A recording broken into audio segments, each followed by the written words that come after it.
Olá, graça e paz da parte do nosso Senhor e Salvador Jesus Cristo. Retomamos mais uma vez aos nossos estudos semanais que visam suprir um pouco da falta dos nossos encontros nas quartas-feiras. Apesar que nas quartas-feiras estamos nos reunindo com algumas pessoas, orando, pedindo, suplicando. Você pode mandar o seu pedido de oração para nós teremos imenso prazer de estar orando por você.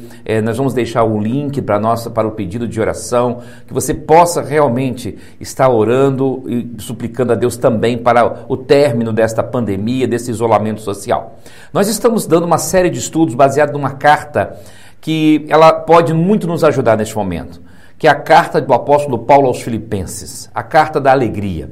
O tema do nosso estudo é exatamente este: Cristo, alegria da igreja.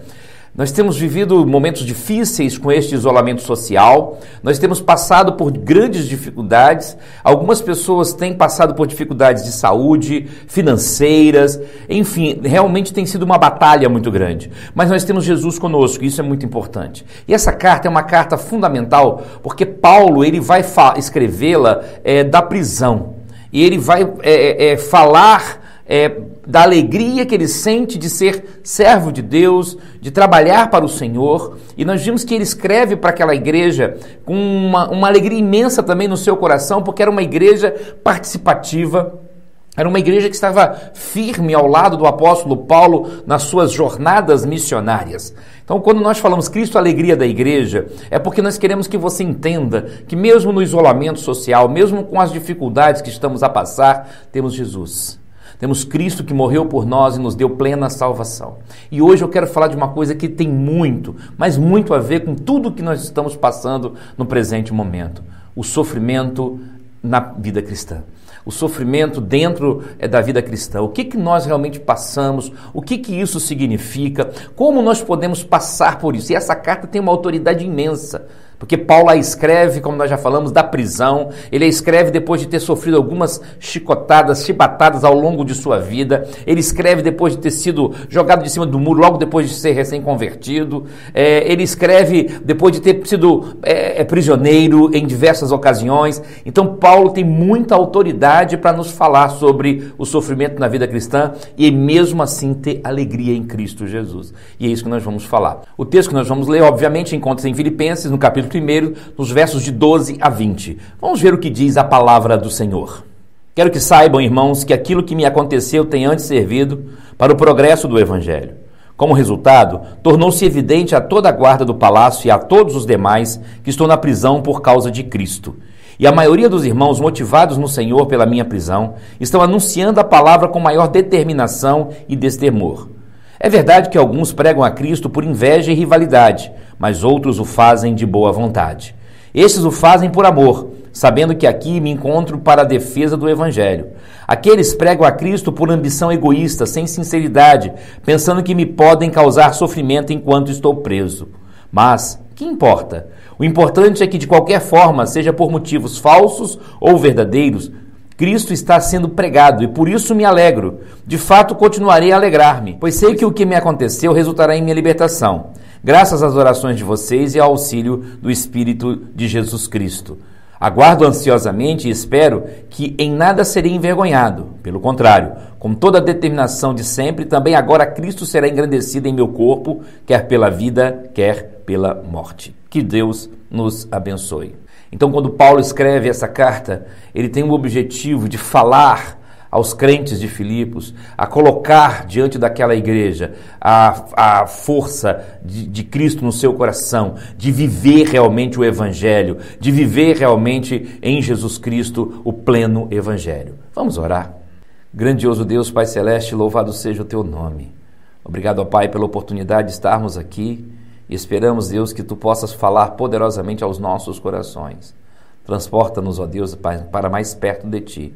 Dá-nos, ó Deus, a Tua visão a cada dia e que nós possamos aprender de Ti de acordo com a Tua palavra. Nós oramos em nome de Jesus. Amém. Então Paulo, ele está vivendo um momento complicado, está aprisionado. Nós não sabemos se essa prisão é em Éfeso ou é em Roma, mas ele está preso e passando por grandes dificuldades.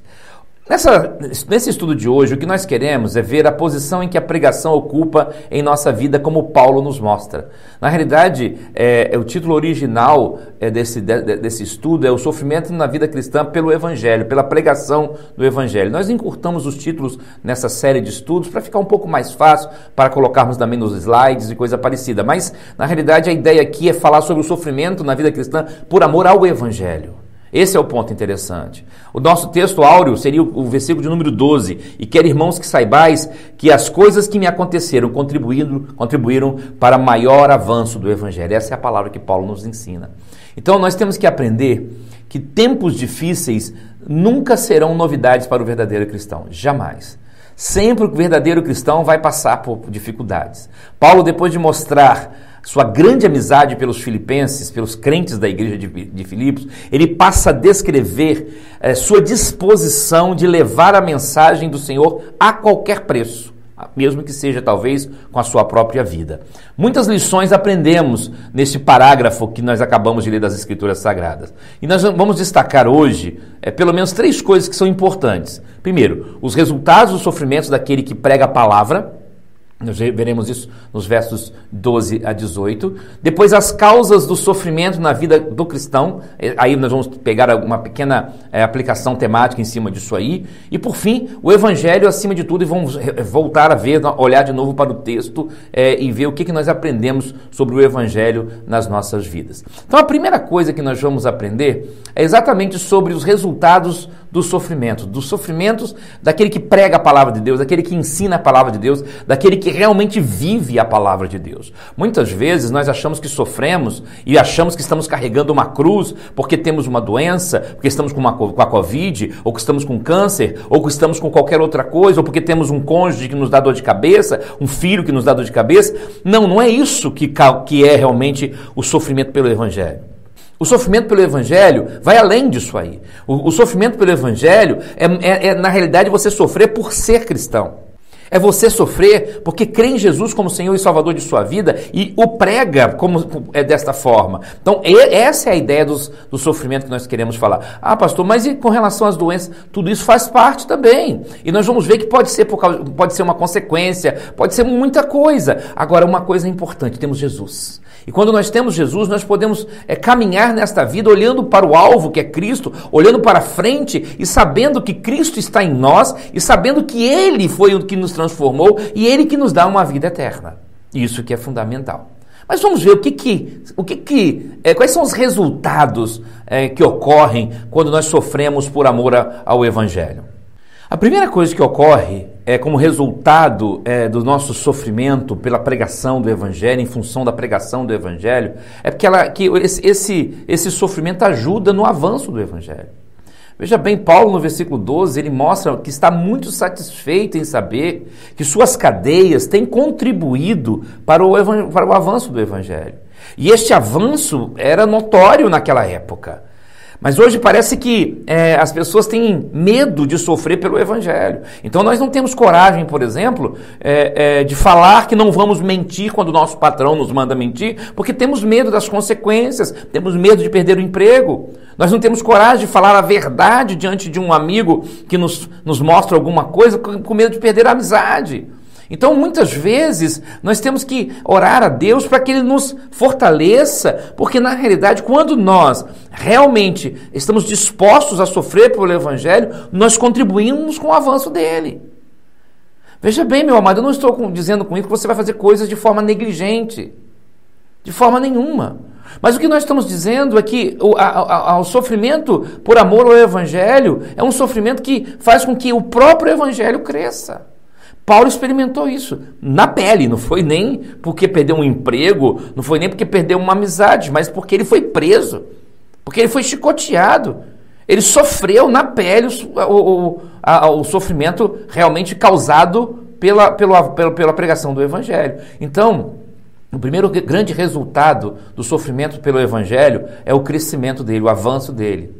A segunda coisa que eu aprendo é que ele ajuda os crentes na vida cristã, óbvio. O que Paulo está dizendo aqui não significa que os crentes estavam felizes com o que ocorria de forma nenhuma, mas que estavam fortalecidos pela fé do apóstolo. Essa semana eu assisti uma pequena entrevista de um pastor norte-americano, John MacArthur Jr., acerca do que eles estão passando com relação a essa pandemia. No estado onde se localiza a igreja de John MacArthur, houve uma proibição, né, dos cultos. Não foi nem uma proibição dos cultos, mas eles tentaram nortear como deveria ser o culto.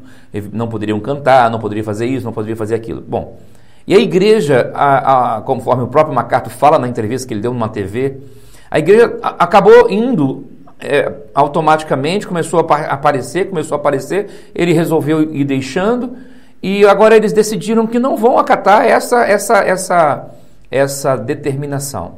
Eu não quero entrar nos méritos se eu concordo ou discordo com o John MacArthur. Eu creio que ele sabe a realidade dele. É um homem muito sério, que leva o evangelho de uma forma muito séria. Mas uma coisa eu sei, ele me fortaleceu muito com a fé dele nessa semana. Ele me fortaleceu a mostrar que eu posso viver o evangelho, mesmo que talvez eu não concorde com ele, se eu estivesse lá, não sei, mesmo que talvez eu não venha olhar para aquilo que ele está fazendo de uma forma muito coerente, mas ele está vivendo o evangelho de Cristo e está se dispondo a sofrer pelo evangelho. Então, isso me fortaleceu. O que Paulo está dizendo é exatamente isso, que a prisão dele fortaleceu a vida de outros crentes, a pregação dele fortaleceu a vida de outras pessoas. Não são bens materiais ou dinheiro ou mesmo o livramento de alguma doença que caracteriza o verdadeiro cristão, que vai realmente mostrar que nós estamos vivendo o evangelho. E não é isso, muito pelo contrário. O que mostra que vivemos o evangelho é quando nós o pregamos e nós o testemunhamos a qualquer custo, mesmo diante de dificuldades como esta que estamos vivendo agora. Então Paulo está mostrando que o sofrimento dele estava levando ânimo ao coração de outras pessoas. Como eu me animo ao ver o sofrimento de outros cristãos. Mas quando eu digo me animar, não é porque eu estou alegre pelo sofrimento deles. Eu animo a minha fé. Eu me sinto fortalecido. É isso que nós queremos dizer com ânimo. É isso que Paulo está querendo dizer com alegria. Não é porque você está alegre, é porque o irmão está subindo. Pelo contrário, eu choro e oro constantemente pela igreja sofredora no mundo inteiro e gostaria que ela não sofresse.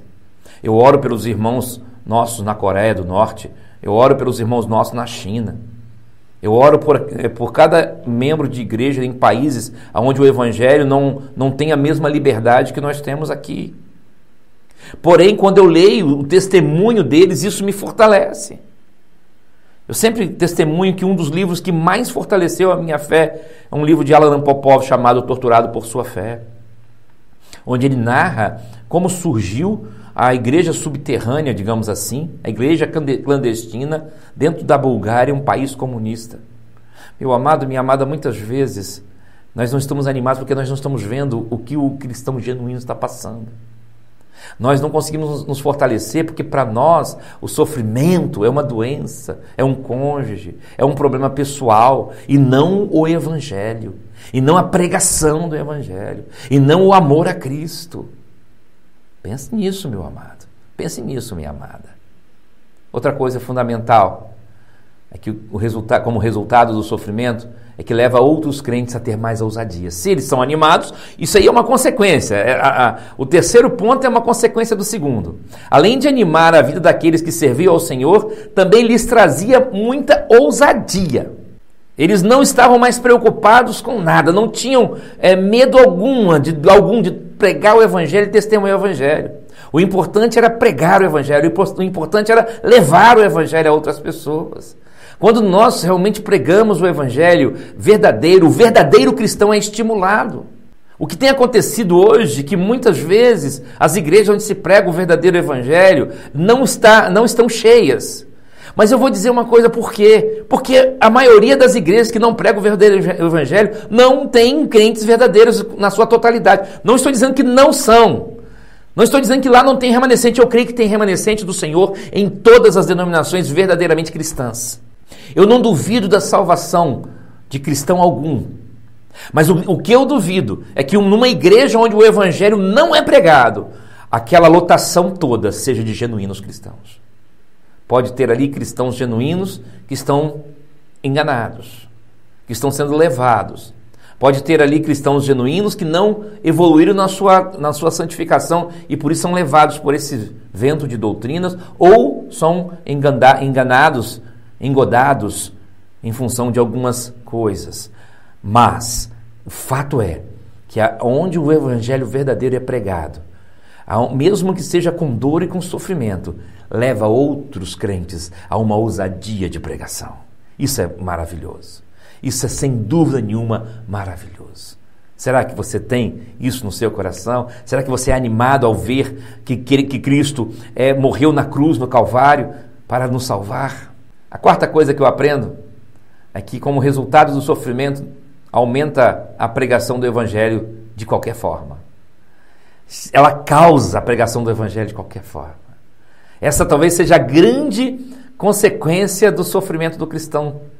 Porque, na realidade, o que Paulo estava conseguindo fazer? Com o sofrimento dele, até os inimigos dele pregavam o Evangelho.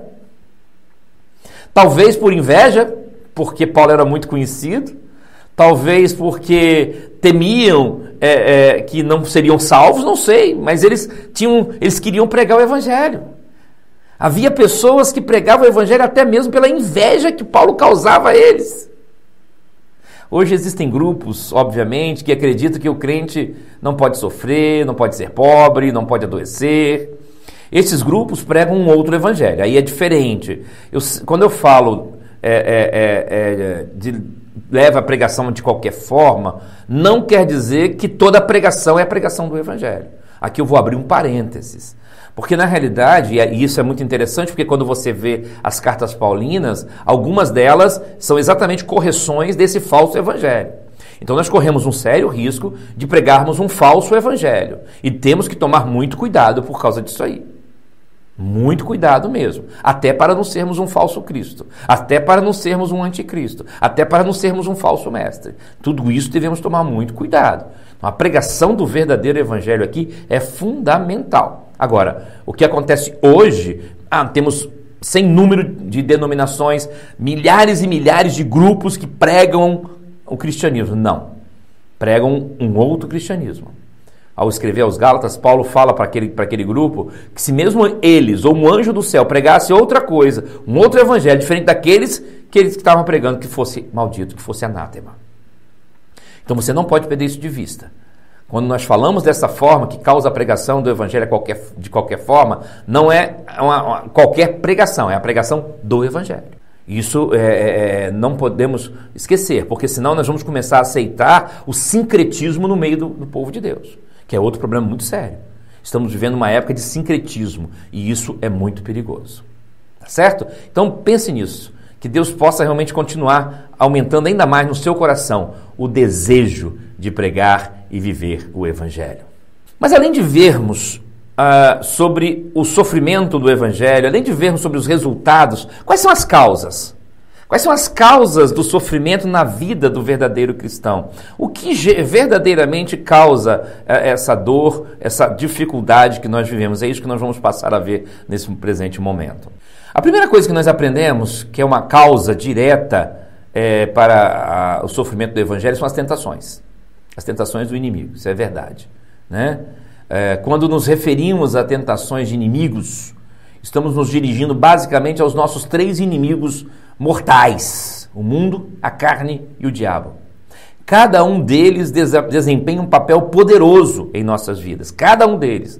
O mundo é aquele que nos ataca através das coisas que nos propõe. São os pensamentos mundanos que fazem com que tantas heresias caiam sobre nós. O mundo é muito sutil, pois nos oferece as coisas mais belas que os olhos podem ver.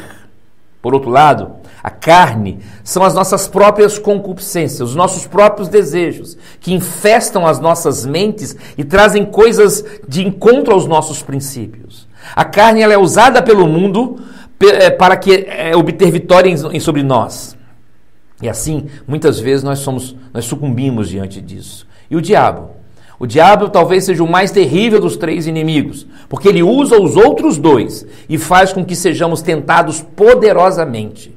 É claro que precisamos deixar bem claro que sempre o responsável pelos nossos pecados somos nós mesmos.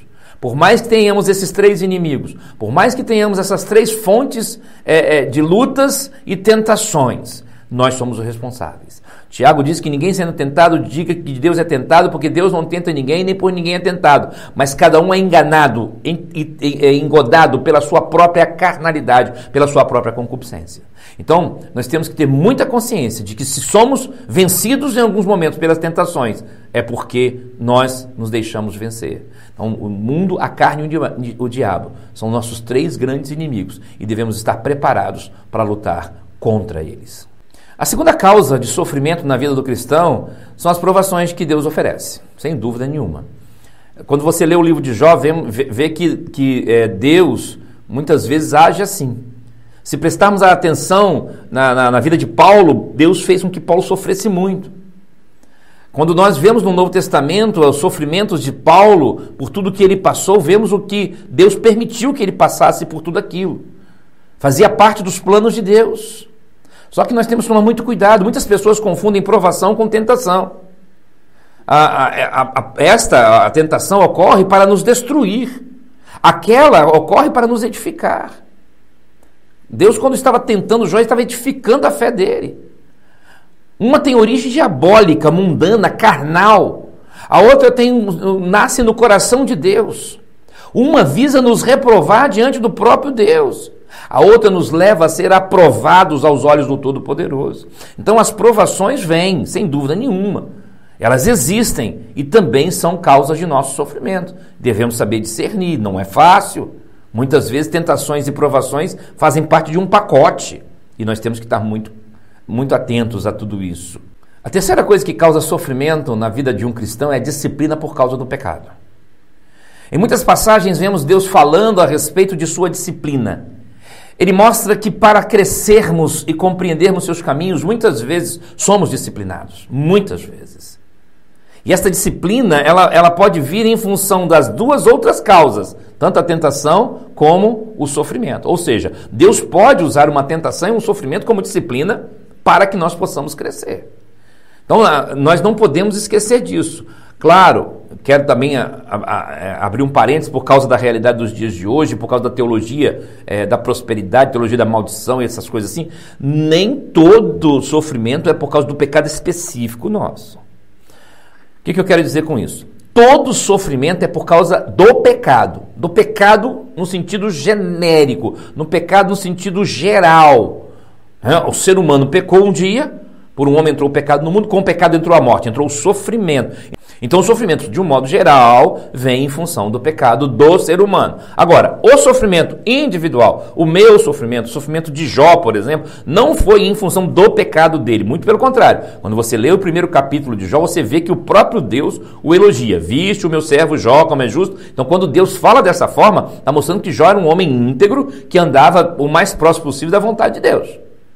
Então nem sempre o sofrimento é uma disciplina. Tá certo? Por isso nós estamos colocando as causas aqui. Essa é a terceira causa, possível. Pode ser uma dessas três, pode ser as três, tudo isso pode acontecer. Eu não tenho como julgar, porque cada caso é um caso. Então nós temos que tomar muito cuidado. E tem uma quarta causa, e essa sim é uma coisa, aí sim, pessoal, que é a nossa própria negligência. A nossa própria negligência com avisos que a palavra de Deus nos dá, com alertas que a Bíblia nos fala. Então, esse fato ocorre quando não estamos atentos a determinados detalhes da nossa vida cotidiana que muitas vezes estão sendo colocados em provas por causa da palavra de Deus, porque não ouvimos a palavra de Deus. Coisas que muitas vezes não são necessariamente tentações, nem necessariamente provações, mas que são consequências de um cuidado especial da nossa parte que faltou. Por exemplo, pastores que caem em adultério. Eu vou dar um exemplo bem clássico que já vi, infelizmente, acontecer. Tenho medo que isso aconteça comigo. Nunca vou dizer que não pode acontecer. E por quê? Exatamente porque muitas vezes nós não vigiamos. Paulo nos alerta, em outro texto, em Coríntios, que ao que está em pé, olha, não caia. Então, o perigo de cairmos é muito grande. E muitas vezes caímos em tentações como essa porque negligenciamos.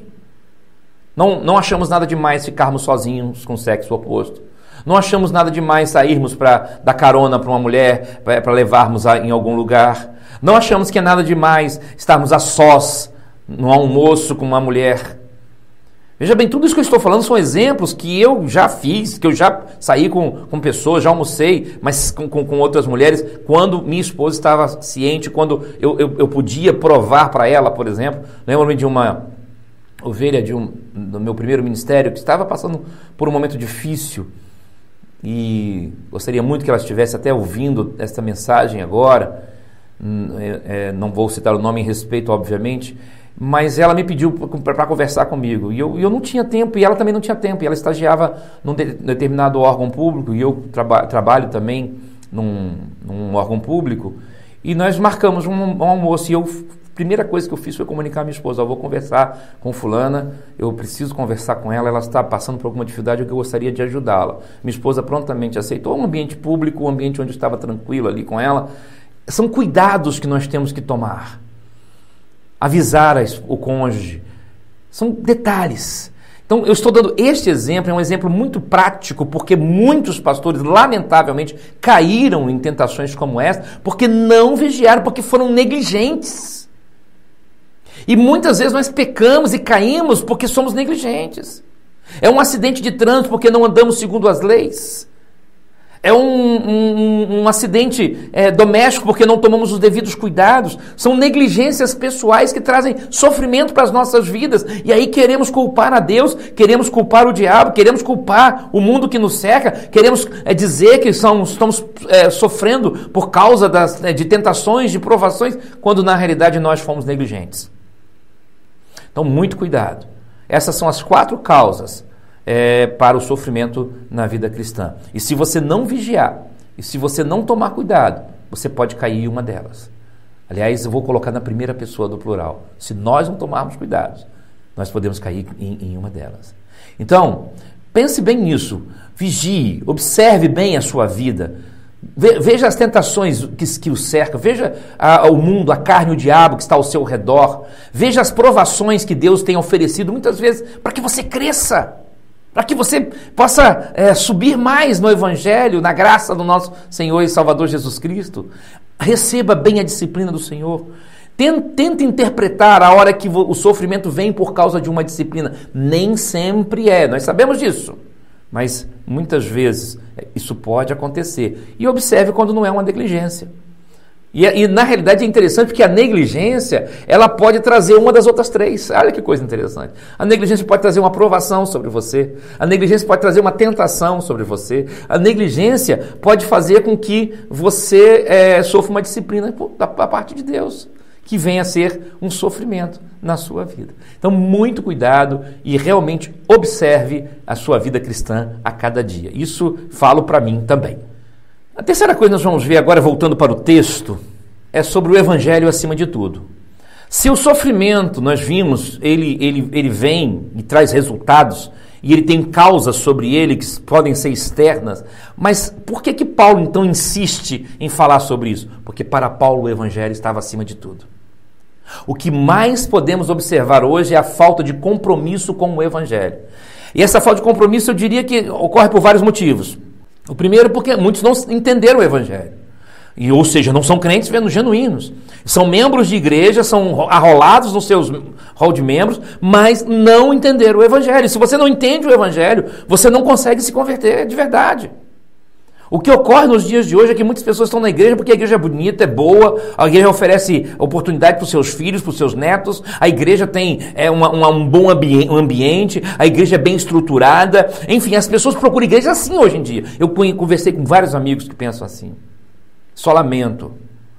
Algumas pessoas que têm igrejas do seu lado, às vezes que oferecem uma mensagem até mais bíblica do que aquela onde eles estão indo, mas eles preferem ir naquelas que têm estrutura, naquelas que têm um ambiente agradável, naquelas que podem oferecer alguma coisa para os seus filhos, mas essa alguma coisa não é o verdadeiro Evangelho. Se você não oferece para os seus filhos o verdadeiro Evangelho, muito cuidado. Essa semana eu estava avaliando algumas questões sobre criação de filhos, sobre o Evangelho, e eu sei o quanto é complicado nos dias de hoje. Eu tenho uma dor imensa no meu coração por causa disso. Uma coisa pessoal, mas tenho, que dói a cada dia. Mas uma coisa eu aprendi, é melhor você criar o seu filho ensinando com clareza, com verdades, do que você colocar um legalismo, um formalismo, um tradicionalismo no coração dele, onde talvez ele viva a vida inteira como um crente enganado, como um cristão enganado, um cristão nominal, como diz Shelton no seu livro A Nossa Decisão com Cristo, o que isso significa. Se você não entende o evangelho genuíno, você pode correr o risco, como diz o reverendo Hernandes Dias Lopes no livro, quase salvo, porém totalmente perdido. Você pode se enganar. E isso é um perigo muito grande. O evangelho, acima de tudo, vai trazer sofrimento? Vai. Vai trazer dor? Vai. Mas o evangelho precisa ocupar um espaço todo especial na sua vida. E o que isso nos mostra? A primeira coisa que eu aprendo sobre essa questão do evangelho, acima de tudo, é que vale a pena sofrer por Cristo. Policarpo, o bispo de Esmirna, ele disse ao morrer que mais ou menos o seguinte: eu tenho servido a Cristo durante mais de 80 anos e nunca ele me fez mal algum. Como posso agora blasfemar contra meu Rei e Salvador? Essas palavras ele as proferiu na hora de sua morte, dando um testemunho vivo. Paulo sabia que nada que fizesse poderia se equiparar ao sofrimento de Cristo. Por isso valia a pena sofrer por ele. Esse é o grande problema nosso, é que nós sempre achamos que o nosso sofrimento é o maior de todos. E nos esquecemos daquele que carregou todos os nossos pecados. Se alguém vai para o inferno, essa semana eu estava conversando com um amigo e estávamos comentando sobre isso. Se alguém vai para o inferno, ele vai por causa dos seus pecados. Ele vai sofrer por causa dos seus pecados. Jesus sofreu por causa dos meus pecados. Jesus sofreu por causa dos seus pecados. Então vale a pena sofrer por ele. Vale a pena sofrer pelo evangelho dele. O evangelho, acima de tudo, é você saber que vale a pena sofrer por Cristo. Segunda coisa, vale a pena confiar.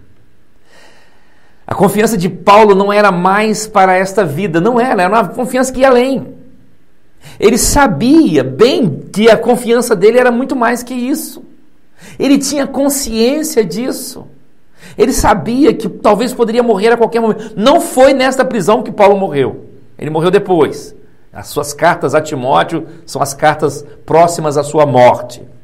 Mas ele tinha uma confiança baseada na certeza de que tudo que se passava nesta vida, tudo que ele passara nessa vida, era para o progresso do evangelho. Ele fala isso em Romanos 1, 16 e 17, quando ele fala que o evangelho, ele não se envergonhava, porque era o poder de Deus para a salvação de todo aquele que crê. Ele fala isso aos Coríntios, quando ele diz que a nossa leve e momentânea tribulação produz em nós o peso da glória eterna. Então vale a pena confiar, vale a pena esperar que tem algo melhor para nós. Terceira coisa que eu aprendo é que vale a pena defender o evangelho. Muitos são os que desistem no meio do caminho. O evangelho precisa de homens que, como Paulo, estejam dispostos a defendê-lo, mesmo em cadeias. Precisa de homens como John MacArthur, que esteja disposto a ser preso por ele. Hoje as pessoas acreditam que o melhor meio de pregar o evangelho é através da imitação do mundo. Igrejas estão oferecendo meios para que as pessoas se sintam bem. E eu não estou falando aqui de conforto de ar-condicionado, eu não estou falando aqui de conforto na tecnologia, não. Eu estou falando aqui de uma mensagem humanista. Eu estou falando aqui de uma mensagem voltada para o ser humano. Muitos hoje estão fazendo isso. Hoje as pessoas acreditam que o melhor meio é esse de pregar o evangelho. E isso tem sido um desastre para a igreja de Cristo. Paulo pregava a palavra pura e sem manchas, por isso ele sofria. Se nós hoje pregássemos a mensagem verdadeira, também estaríamos sofrendo. Pastores, líderes que estão a me ouvir, preguem o evangelho. O evangelho de Cristo, o evangelho de Deus, o evangelho que transforma vidas. Não o evangelho que vai encher a sua igreja. Não o evangelho que vai encher o seu santuário. Defenda o evangelho genuíno. Não maqueie o evangelho para agradar as pessoas. Não faça do evangelho apenas um Jesus te ama. Porque Jesus ama aqueles que se arrependem dos seus pecados. Porque a palavra de Deus diz que enquanto tivermos em pecado, a ira de Deus está sobre nós. Se nós rejeitamos o Filho, a ira de Deus está sobre nós. João 3,36 fala isso. Vale a pena defender o Evangelho. E por fim, vale a pena alegrar-se na pregação do Evangelho.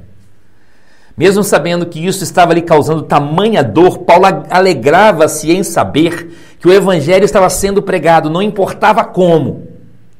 Mas a palavra estava sendo anunciada, proclamada com a verdade de Cristo.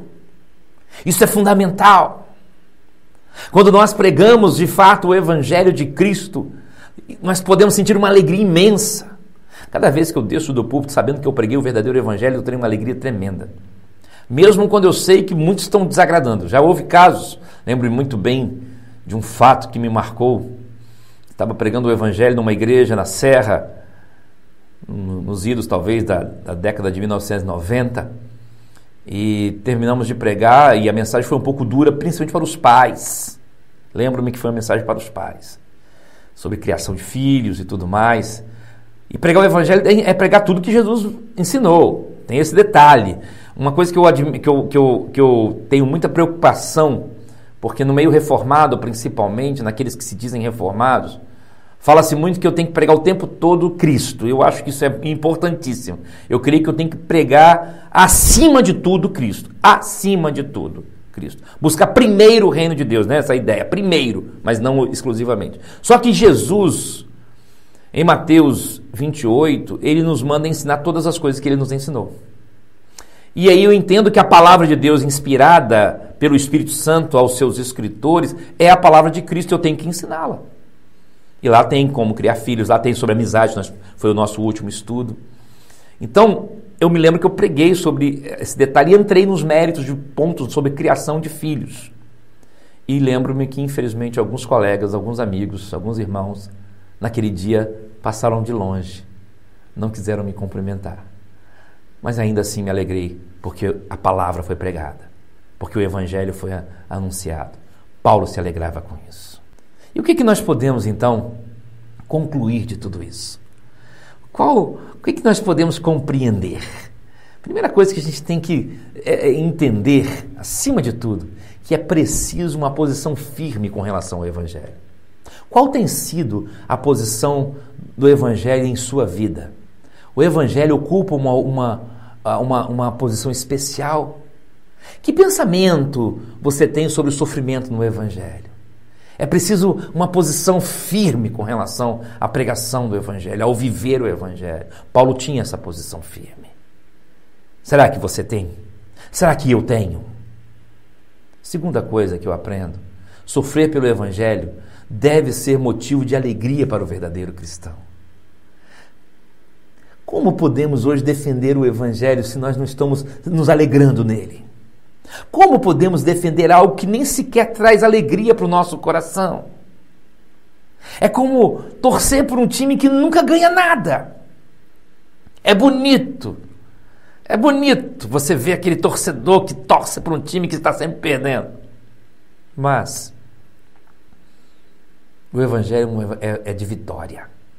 Uma vitória não desta vida, uma vitória não para este mundo, mas é uma vitória já garantida, então vale a pena sofrer.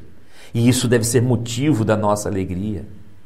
A nossa vida precisa ser moldada à luz da palavra de Deus e proporcionar, assim, uma alegria imensa pelo Evangelho que está sendo testemunhado e proclamado através das nossas vidas. A terceira coisa e última que nós aprendemos é que através de uma vida de compromisso, nós defendemos o Evangelho. E aí, 3 coisas eu quero compartilhar com relação a essa ideia de compromisso do Evangelho. 3 coisas mostram que temos realmente um compromisso com o Evangelho.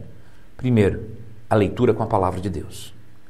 Se eu leio realmente a palavra de Deus e busco aprender, eu estou realmente tendo um compromisso com o Evangelho. Não é uma leitura baseada apenas nos salmos bonitinhos, nos salmos das páginas amarelas, ou 23 ou 91. Não é uma leitura baseada apenas nos versículos que apontam para aplicações boas para as nossas vidas, mas é uma leitura consciente da palavra de Deus, onde o maior desejo é conhecer a pessoa de Cristo. A palavra de Deus aponta para Jesus. Quando Jesus estava a caminho de Emaús, conversando com 2 discípulos, e estes não conseguiam entender por que ele morrera, porque eles esperavam que ele fosse o Messias, que ia livrar Israel do sofrimento, que ia livrar Israel do jugo romano.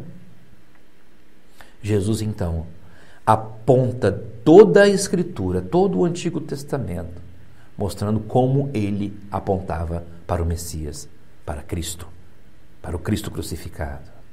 Filipe, quando Deus o transladara para estar ao lado de um eunuco que estava tentando compreender Isaías, a palavra de Deus diz que Filipe explicou àquele eunuco tudo sobre o Messias, não só naquele texto, mas todo o Antigo Testamento. A palavra de Deus aponta para Jesus e nós temos que lê-la, estudá-la, buscando a pessoa de Cristo. Segunda coisa, segundo compromisso, é oração.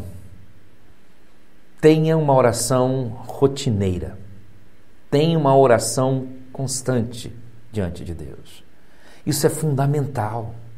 Se você não ora, se você não se coloca diante de Deus em oração, como você pode realmente crescer? E eu quero aqui parafrasear John Stott, quando ele diz que oração e Bíblia são as 2 asas de um pássaro. Eu gosto de pensar também num avião, já falei sobre isso em outro estudo, lá com o Dr. Shedd, no estudo sobre lei, graça e santificação. O avião, quando ele faz uma determinada curva, uma asa sofre mais pressão do que a outra em determinado momento. Na vida cristã há momentos que nós precisamos de mais oração.